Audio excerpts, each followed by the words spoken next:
think about the Singapore housing story. These words come to mind.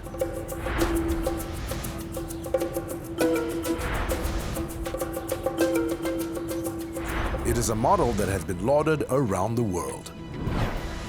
After all, where else in the world can we find nearly 80% of its resident population living in subsidized public housing, of which almost all own the home they live in?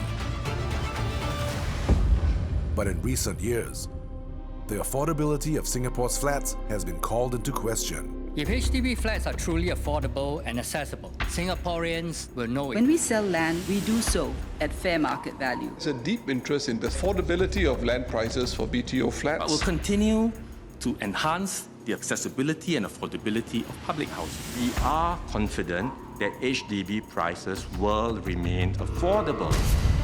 Affordability actually became a public issue around 2011. It seems like this complaint has taken a life of its own. Housing prices have in fact edged up annually, right? If there's smoke, there would be some fire somewhere. From 2011 to 2023, the average selling price for every type of flat has gone up. In this first episode, we meet the people at the heart of the price controversy. We are prepared to see higher access market values. There's some to and fro. Sometimes we have a slight disagreement. To find out if our homes are truly affordable. Most of the things we handle are confidential. This will be the first time when it's out in public.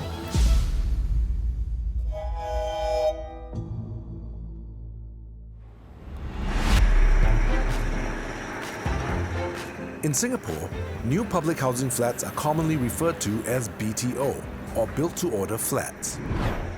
This site in Pasir Ris, in the eastern part of Singapore, is one of the latest 20 projects launched by the Housing and Development Board, or HDB. In a few years, this is where about 800 Singapore households will live.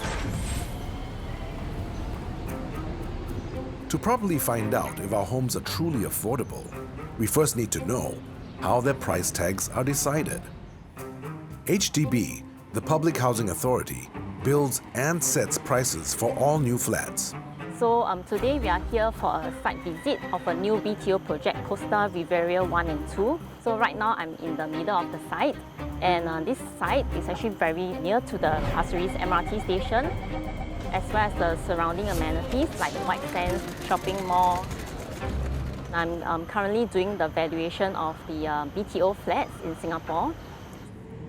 So valuation, what we do in HDB is similar to what is being done in the private sector. Conduct the site inspection, then we do the market values. So perhaps many of us do not know that actually valuation is the base of setting the prices of HDB new flats, which is a critical part in the pricing. Factors that will count for valuation, things like difference in story height and floor area. Location-wise, we will take into whether the site is near to transportation nodes as well as proximity to the city.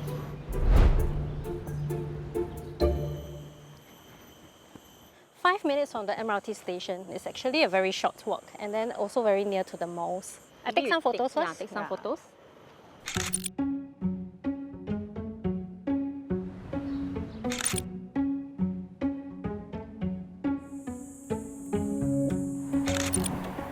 The BTO site is actually really quite near to the town centre, very close to the park. So it's likely that the market values will be higher. Valuation is a combination of both art and science.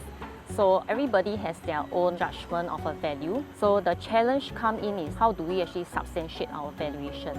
So art-wise, there is an element of judgment. The science-wise will always be like data. And data mainly will come from the resale transactions that are available in the market.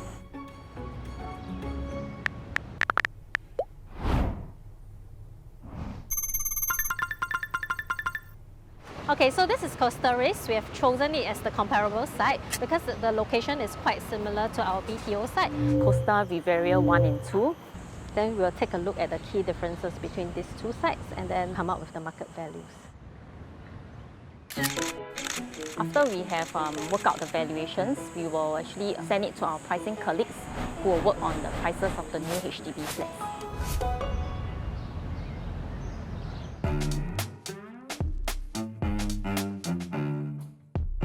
I'm the Deputy Director of Valuation and Property, and I work with my teams to assess the market values of new BTO flats so that my pricing colleagues can price them for sale. I'm the Deputy Director of Property Pricing in HDB. My main role is to price new flats to ensure they are affordable to our fellow Singaporeans.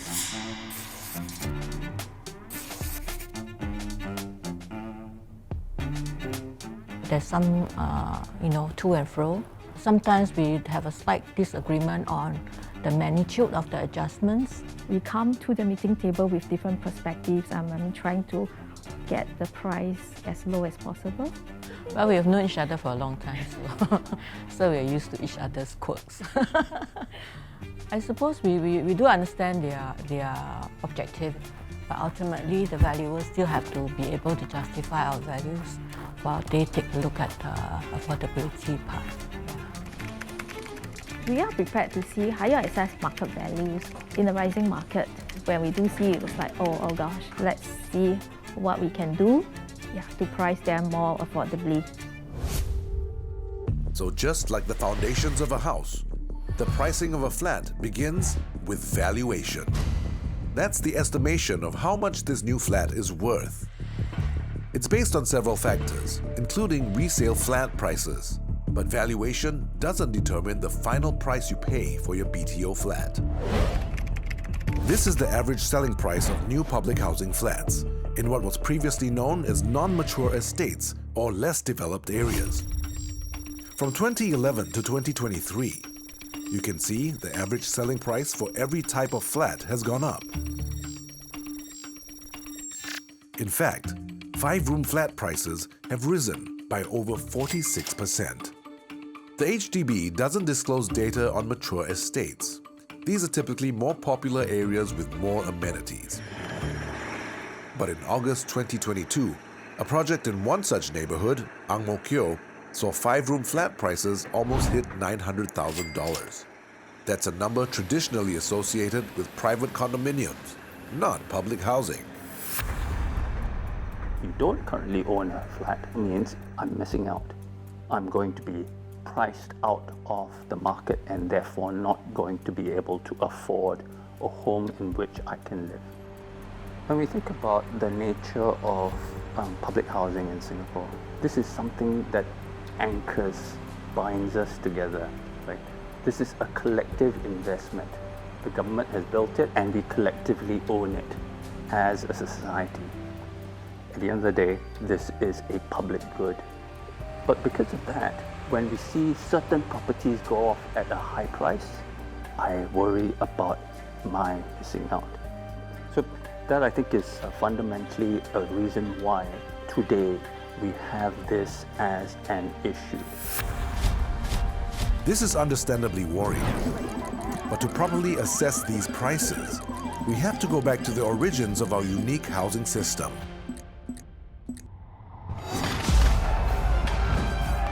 In post-war Singapore, the population was just under 1 million residents, 1/6 of what we have now. But instead of being spread out across the island, more than 70% of them lived here, in what was known as the municipal area. And because most people wanted to stay near the mouth of the Singapore River, where there was trade and infrastructure, about half of that 70% was squeezed into this even smaller area in the heart of the city. This historical map of Singapore was part of this rarely seen report that was prepared by the Singapore Improvement Trust, or SIT, the colonial government's urban planning authority. Titled The Housing Problem in Singapore, the 1949 report aimed to alert the colonial office back home in London to Singapore's deplorable housing conditions, stressing that 250,000 people need rehousing now.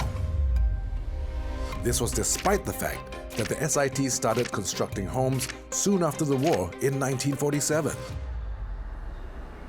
We see scenes of really overcrowded streets, very dilapidated buildings. But the thing is, these images are all black and white Photographs can only capture so much. It doesn't really do justice to what these conditions would have been like.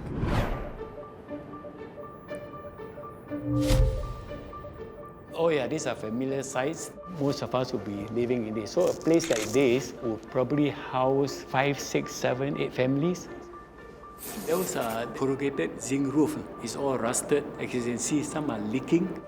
All the partitions are just flimsy planks or cardboards, paper, anything that they can lay their hands on. And there's rubbish all over the place. There's no ventilation in all the houses. So disease, tuberculosis is quite common. When I read this document, you have a sense that the colonial authorities were well aware that there were problems with housing, but there's also a sense that it was perhaps too big a task for them to handle. And so, the SIT's 1949 report was sent to London, seeking assistance and financial support for a building program aimed at addressing Singapore's housing crisis. But post-war, even if, let's say, I have the will and the desire to do something, I'm limited by what I can get and how much money I'm able to garner to buy materials to construct. So post-war development was pretty slow.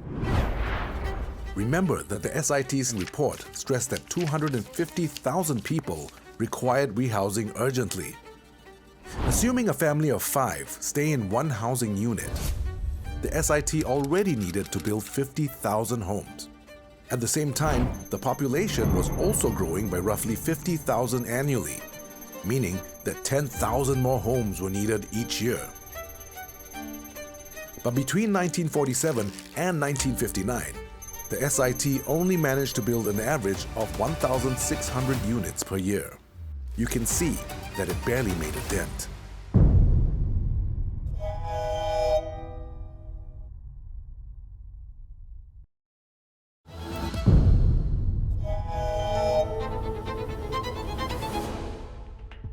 Following the model of social housing in Britain, the SIT, the authority responsible for building homes under the British colonial rule, built flats only for rent. They accommodated different budgets.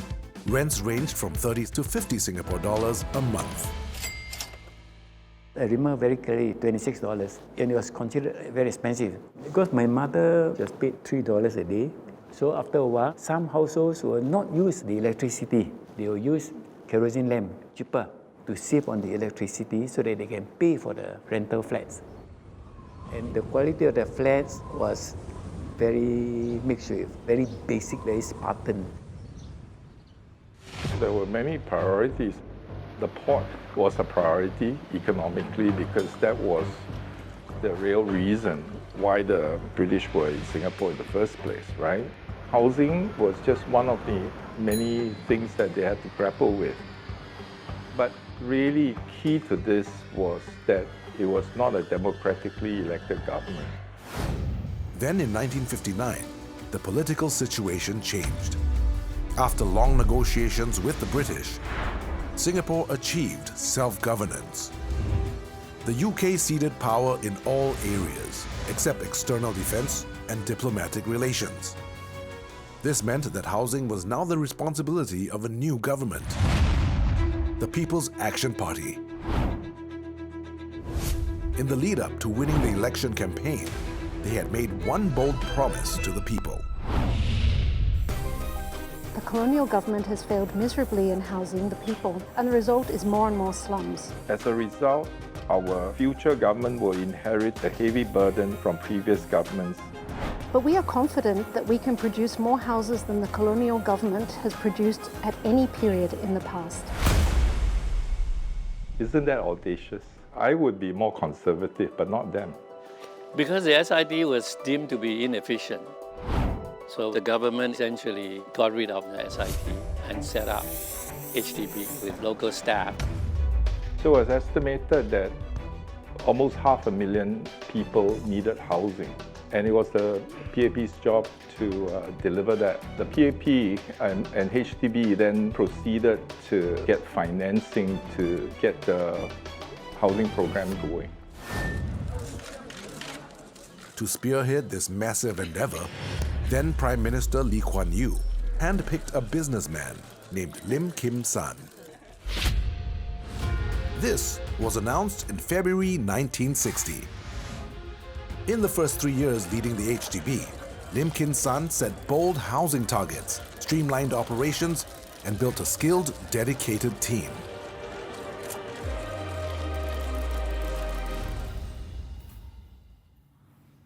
Mr. Lim knows about the slums, he knows about the overcrowding, because even as a businessman, he goes into many places. He's seen the difficult conditions which majority of the population were suffering. So when appointed as chairman of the housing board, that was the push for him to really get going. He's that sort of a person. He goes to the point, attacks the problem, wants answers, and gets the answer. No such thing as having to wait for committee to decide on anything. They will come up to me and will just say yes or no, cutting off all red tape. And things were done quickly. By April 1961, 14 months after Mr. Lim took over, the HDB had built a total of 2,112 units. That was more than what the SIT had built yearly for 13 years. So if you ask me how they could do it, the financing part was very important.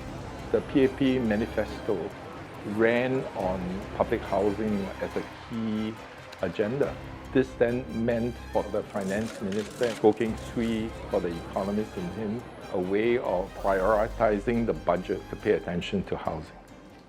Goh Keng Swee assured Lim Kim San that financing would be possible. But this was still far from enough. Resettlement is a very major problem. And the only way we can build on that scale is to move people from one area and have a high density sort of construction on the area that was vacated by squatters or single-story buildings. There were several other issues. There's not enough technical people, there's not enough labor, construction labor, right? As HDB was grappling with these problems, they were dealt with an urgent crisis in May 1961. I went through the Bukit Ho Swee fire in 1961, and my house was burned down. Bukit Ho Swee was a kampong just outside the city center. It was cramped with homes made up of highly flammable material. On the afternoon of 25th May 1961, it became the site of Singapore's biggest inferno. The day of the fire was actually a public holiday, and so most of the adults in the kampong would have been at home. The fire started on the other side of Tiong Bahru Road, what used to be called Sikating Village, and then jumped over to Bukit Ho Swee, and then it burned all the way down to Havelock Road, because at the edge of Havelock Road was a concrete building, so it never burned past that.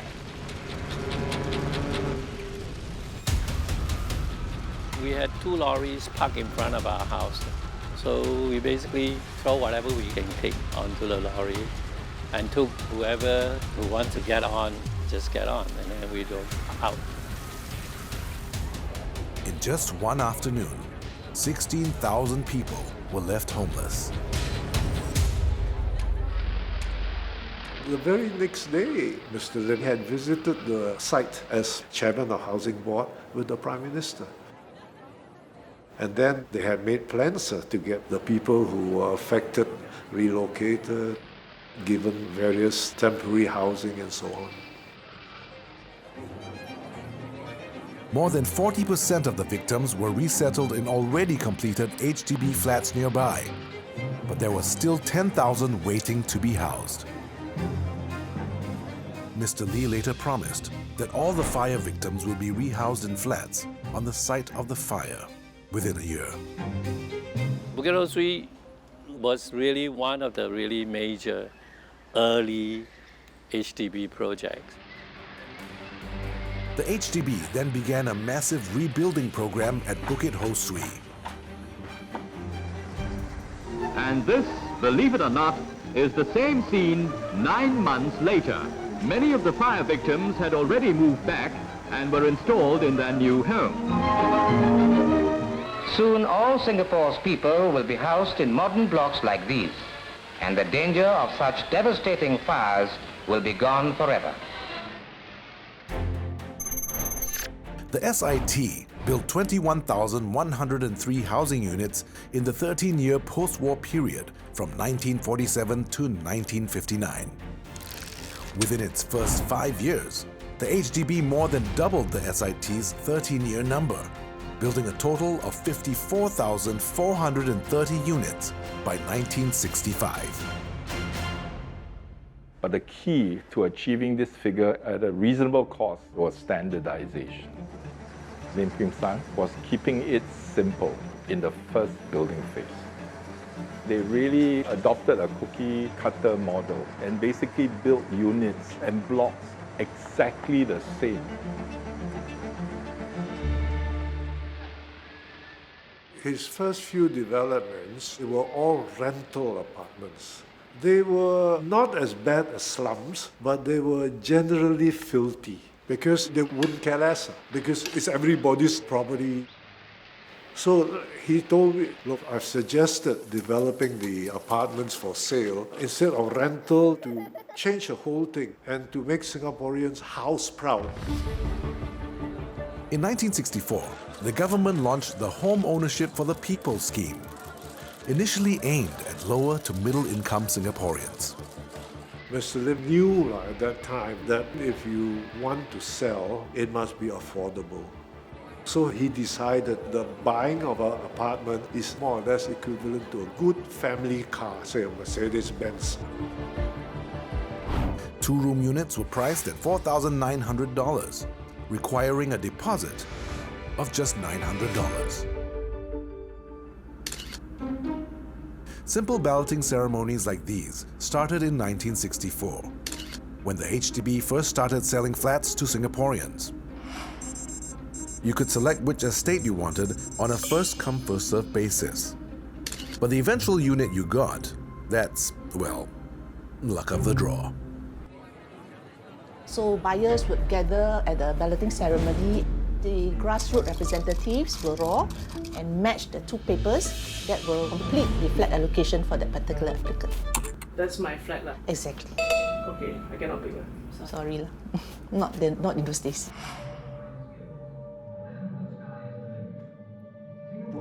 We settled from Briox Estate to HDB in Commonwealth Avenue. It's a 3-room flat, meaning 2 bedrooms, 1 small kitchen. Oh, that was a big jump. Huh?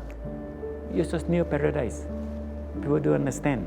But for us, we own nothing from slum area to even the Spartan, skimpy, SIT flat. It's still good.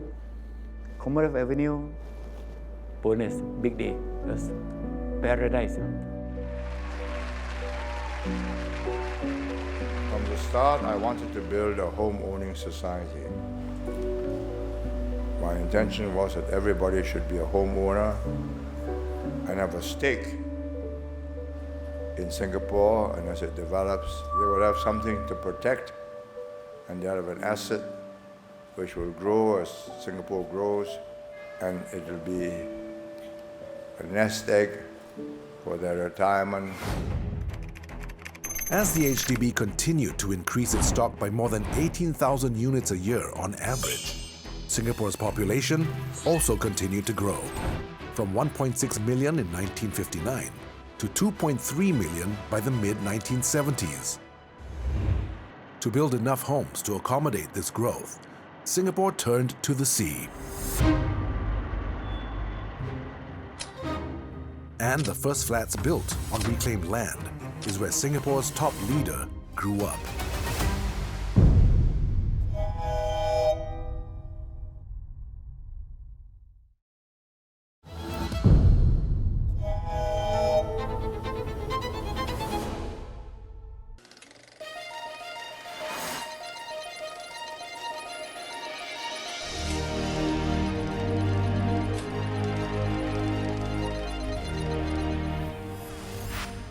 When we go back to the 50s, the large proportion of Singaporeans were living in overcrowded slums. And the British colonial government at that time said there was no way to resolve this problem. They set up the SIT. Experts came in to do reviews and said the problem could not be solved or would take a long time to be solved. But we proved them wrong. And when the PAP came in after self-government in 1959, a year later, we set up the HDB. And we embarked on a massive building program, and we housed an entire nation. To make more living space for her 2 million people, Singapore is reclaiming from the sea to add to her 226 square miles. Along the east coast, a vast reclamation project is underway. The East Coast Reclamation officially began in 1966. Dubbed the Great Reclamation, it was the first major post-independence reclamation project. These Marine Parade flats are the first blocks to be built on reclaimed land. And this is where Singapore's fourth Prime Minister grew up.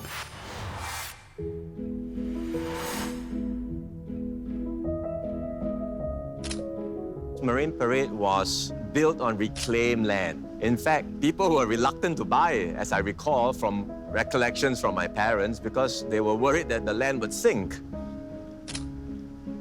Growing up in Marine Parade will always be a special part of my life. First of all, it's right next to East Coast Park and the beach, so it's very convenient. And I would always remember and enjoy walking over to the beach, cycling, jogging, just relaxing at East Coast Park. By the early 1970s, more than 35% of the population, like the Prime Minister, lived in HDB flats. And so, in 1971, the Public Housing Board introduced the resale market. Instead of only selling their flats back to the HDB, Singaporeans now had the option of selling their flats on the open market. In order to prevent people from profiting off HDB flats, the market was heavily regulated and restricted. But it did give families more flexibility to upgrade to larger flats or to relocate. And by 1989, more than 80% of the resident population lived in public housing. So around the 1990s, the government started to loosen rules in the resale market. More Singaporeans can now buy HDB and HUDC flats, thanks to a decision by the Housing and Development Board to ease its restrictions on home ownership. Singapore permanent residents from now on will also be able to buy HDB and HUDC flats, but they can only buy the ones that are available in the resale market. And now we think we can liberalize a little the rules to allow singles to purchase resale 3-room and smaller flats. The mortgage loan for resale HDB flats is being raised, so lower income families can buy 3-room flats on the resale market. These were just some of the policies that made it easier for more people to buy and sell HDB flats. So from 1990, transactions rose. And within a decade, average resale prices rose 3.7 times. Cliff Chu is an independent data analyst, and he is helping us plot out the resale housing price trends over the past decade. So for this analysis, I actually have taken the data from data.gov.sg. So it's a publicly available data set on the HDB resale data. It's giving me a distribution of our resale HDB prices in the resale market for each month here. These are the resale transactions over the last 10 years. And this is a breakdown of the resale prices by month for each year. The light blue ones, HDB resale flats, they are priced between 0 to 300k. The darker blue ones are actually priced between 300 to 500k. Light green ones are 500 to 800. Then the yellow ones, 800 to $1 million. And then the red ones, lastly, are $1 million and above. But after 2020, you can hardly see the light blue ones anymore, and dark blue is shrinking as well.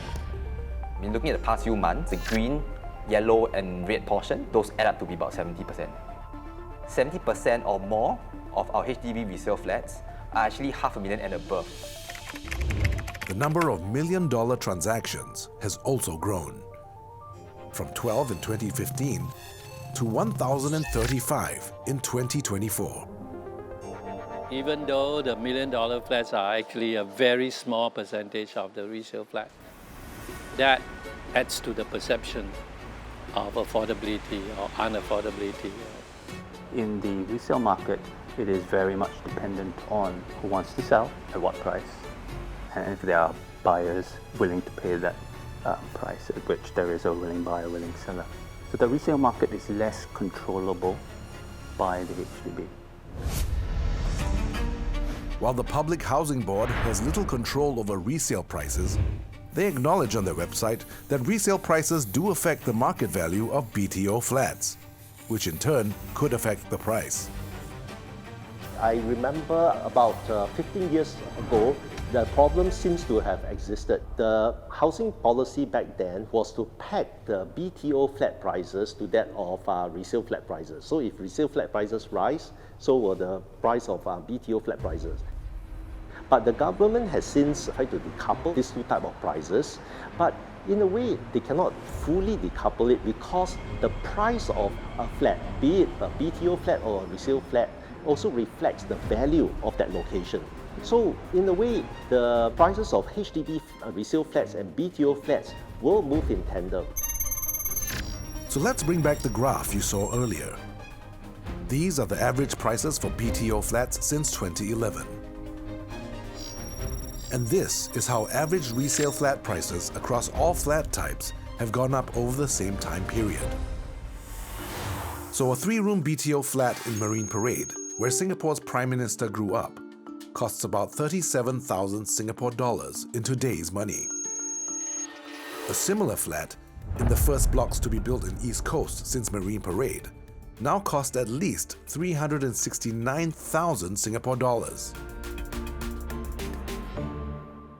I think it's important when we look at these comparisons to do a proper like-for-like comparison. In those days, Marine Parade was non-mature estate. So, first of all, I think we should compare non-mature estate to non-mature estate. A 3-room flat in a non-mature estate would go for something like 200 over 1,000. That's the BTO price, but the government gives additional grants. With grants, it could be less than the 100,000. So yes, there has been an increase, but not as much as what you have seen in the chart. But aside from the house price, we should also look at incomes. So the relevant comparison is not that home prices have increased more than inflation rate or headline inflation rate, but how have home prices increased relative to Singaporeans' income? Because Singaporeans' incomes have also risen faster than the headline inflation rate.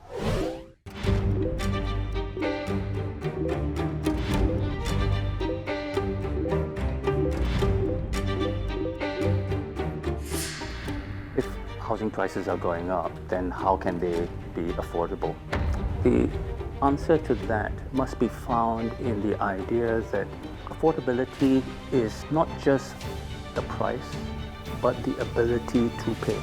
It's not the same as cheap. That ability to pay is basically another term for income. This is the average price of a 4-room public housing flat in a non-mature estate. And now we add this graph, which represents the median household income in Singapore. As you can see, the median income has risen slightly faster than housing prices.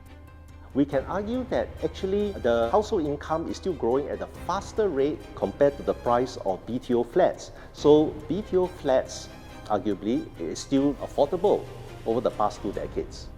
For affordability, HDB really uses the MSR, mortgage servicing ratio. It's a very well-established international benchmark. That, in short, is really the proportion of income that flat buyers use to pay for the monthly installments.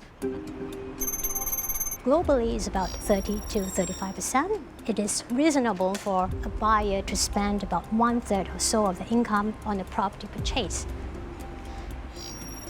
In 2023, about 90% of our flat buyers who collected keys to the new flats, they have an MSR of 25% or less.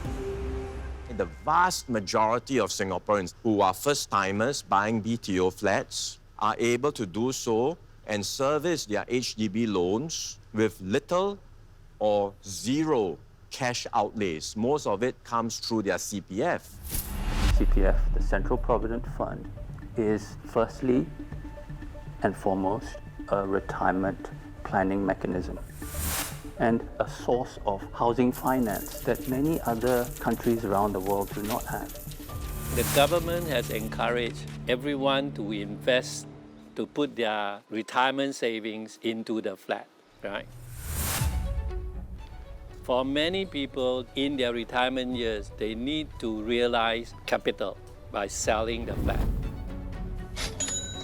If the resale flat prices falls radically, then their ability to fund their retirement is jeopardized. But those who are buying in for the first time needs to be able to buy in, right?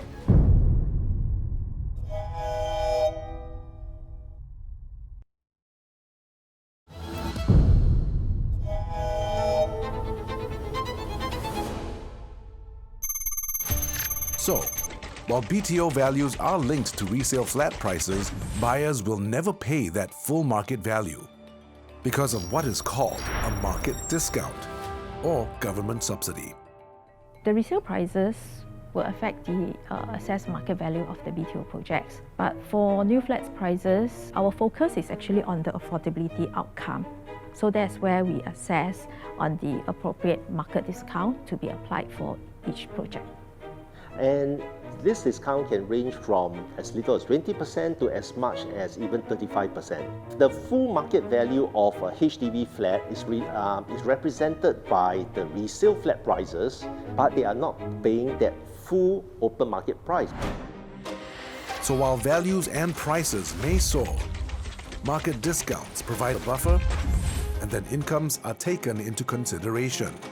We try to keep our BTO flats to about 25% plus minus of a household's monthly income.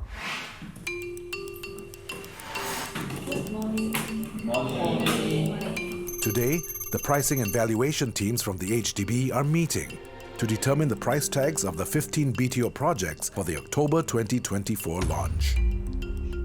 With over 8,000 homes, it's a tough discussion that can take hours. Our proposed classification for each project is as shown in the east region of Singapore, close proximity to the Pasir Ris MRT station. We have used the resale comparables at coastal East in our assessment. Let's also take a closer look at the affordability. Sometimes we read the more negative comments on affordability. I mean, emotionally, we can understand where they come from. So I will tell them at every BTO sales launch, there is different projects that comes with a wide range of prices. The proposed typical selling price of a two-room flat in this BTO project is $165,000. If the first-timer household has an income of $3,000, they may receive an enhanced CPF housing grant of $95,000. Housing grant of $80,000, a household of $7,000, household of $9,000, a mortgage servicing ratio of 19%, 25% or below.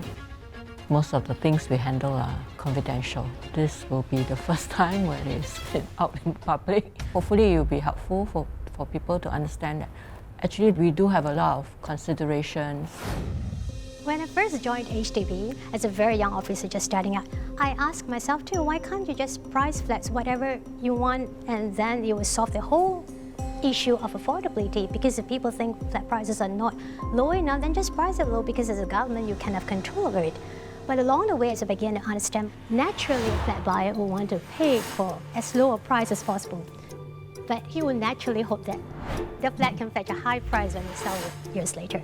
So it is easy for us to say, should the government intervene in this resale market? But there are a lot of implications. So this difficulty in trying to balance different competing needs is something that I think is an important takeaway for Singapore as a population. But this balancing act is further complicated by the 99-year lease. Most residential areas, including all HDB flats, sit on land with a 99-year lease. In 2014, the government emphasized that like all leasehold properties, public housing flats will be returned to HDB and then the state after 99 years.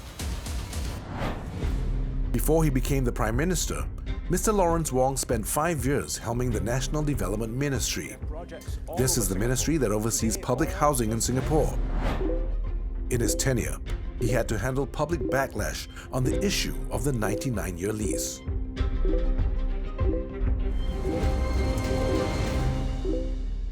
When I was at MND, I had to go and engage Singaporeans quite widely to explain to them. So I would ask them, I go out in different groups, look, you have your name on your HDB flat. After the MOP, of course, can you sell the flat? They all say, yes, we can sell the flat. Can you sublet a room or rent out the flat? And they say, yes, we can. So does that mean you are a tenant? Can you do all that if you were simply a tenant? You can't. These are exclusive ownership rights. 99 years is not unique to HDB.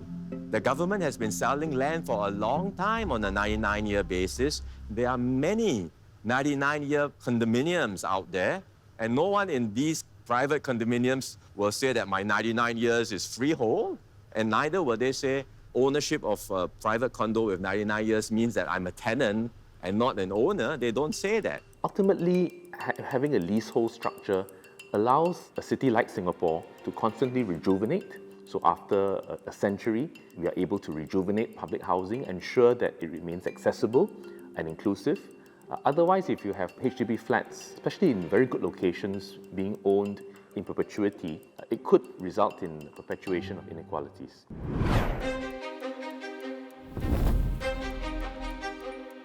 These are some of the flats that have less than 50 years left on their lease. The value of these properties is likely to depreciate as the lease shortens, and this will have financial implications for homeowners. That lease decay issue compounds with the idea that the flat owners themselves are getting older. That store of value objective is then less and less certain, less and less secure. How do we resolve this? There is urgency in this matter, is that we are an aging society. We have developed new policies to enable Singaporeans to unlock the value of the flat for retirement through the lease buyback scheme. The lease buyback scheme lets those aged 65 and above sell the tail end of their flat's lease back to HDB. In a way, it's like converting your lease into a retirement income stream. You can continue staying in the property for the retained period of lease while receiving this income. And to ensure old flats don't fall into disrepair, there is the Home Improvement Program, or HIP scheme. So for HIP in particular, we systematically and proactively try to target and address common maintenance issues for residents that may occur over time as flats age. So residents can expect their flats to be upgraded twice, once at the 30-year-old mark and the second time at the 60 to 70-year-old mark.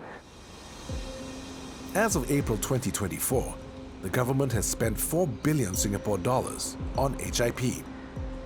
All of this adds up, from market discounts to upgrading programs. This is just a glimpse of what HDB spends on each year. In 2023, it spent over 7 billion Singapore dollars on developing and subsidizing new flats.